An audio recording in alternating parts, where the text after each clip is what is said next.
Are you trying to figure out ways to use Bible pens and highlighters at the same time in your Bible annotation system? Well, keep watching, because in this video, I'm going to share ideas on how you can use Bible colored pens, whether you want to use highlighters or not.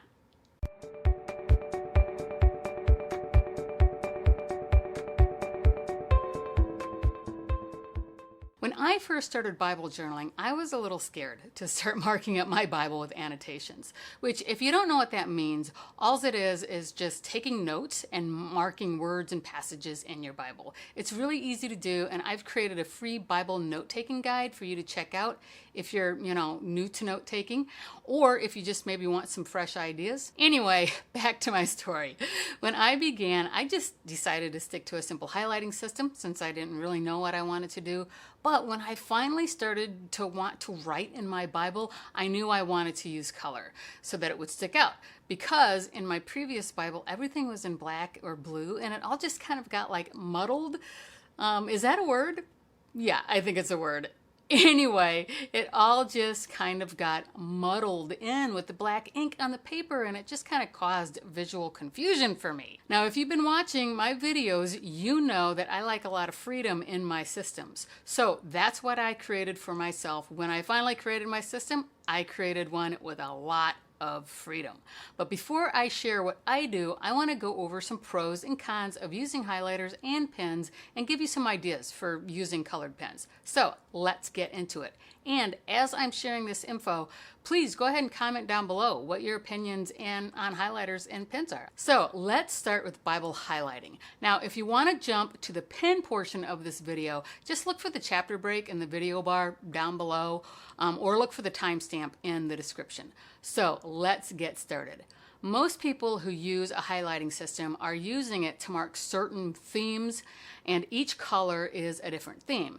Now, some people get very detailed with it using lots of colors, and others, like me, stick to a simple and broad themed system. However, some people just like to use one single color and highlight whenever a verse sticks out to them. Now, the pros of highlighting is that it's super colorful, and it helps to keep you engaged when you read the Bible because it causes you to seek out whatever themes you're tracking. Now, this is especially true if you don't feel like taking notes, but you need something to keep you actively seeking, to keep you actively engaged with what you're reading. In fact, developing a highlighting system is a great hack if you struggle with staying focused when reading the Bible. I actually made a video about how to stay focused, and I'll link that down below in the description for you to check out. Now, the cons of highlighting is that they will shadow through the paper. Now, if you get bad highlighters, they'll actually bleed through the paper. Now, most people get used to shadowing, but you never want bleeding because it'll make the other side of the paper unreadable. Now, most Bible highlighters are gel-based, and they won't bleed through. They will shadow. And there are other types of highlighters besides the gel, and they won't bleed either if you use lighter colors. I'll link to my favorite highlighters below in the description. One is a gel and one is not a gel. Now, let's move on to pens. The main question I asked myself before using pens was this: if I'm using a highlighting system with highlighters, then how do I use colored pens? Do I even need colored pens? Well, yes, I do, because I love color and because I want to write stuff and circle stuff and underline stuff and box stuff. I want to do all the stuff. But I didn't know how to do it in conjunction with an existing highlighting system. So I went on a YouTube search and I found Jason Mayfield's channel. Now, I'll link to that down in the description because he's got a fantastic, Bible study journaling channel, and he's super entertaining as well. Now, his methodology does not include highlighters. He uses colored pens to mark the themes that he's tracking, and then he uses arrows to point to notes that he's taken in the margins. So if you're bothered by highlighters shadowing through your paper, you might want to try his system, although you still need to buy pens that won't bleed. They will all shadow, but good Bible pens shadow less than highlighters because it's a nice thin line instead of a fat stroke. So that's a great way to use colored pens if you don't want to use highlighters. But I already had started my highlighting system, so I did not want to use his system. So I kept searching. And I found that some people have ditched the highlighters and pens altogether, and they use colored pencils. They use them for both highlighting and writing, underlining, boxing, and circling.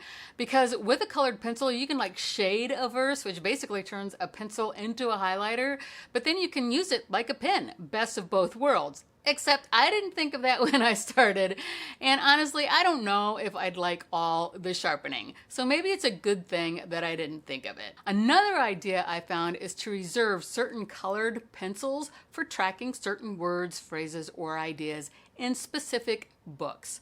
For instance, in Romans, Paul asks a series of questions. So you could use a single, color to highlight each one of those questions to bring attention to those. I do use this technique sometimes, but for my everyday use of colored pens, I came up with something a little different. So what do? I use a single color on a page to circle, box, or bracket off words or passages. Then I use the same color in the margins for any notes that I want to make about what I just marked up. Now the color doesn't mean anything at all. It just means that the note in the margin goes with the marked passage. Now, if I come upon another word or passage on the same page that correlates to the note that I made, then I use the same color to mark those words up. And I won't use that color again on that page to mark any other passage if it doesn't correlate to the note that I made in the margin. Now, if there's something else I want to mark on that page, I simply use a different color. And then on the next page, I can start all over using those colors again. Now this also works really well in study Bibles. What I do in my Fire Bible is I write a capital N with a circle around it for a study notation that I've read.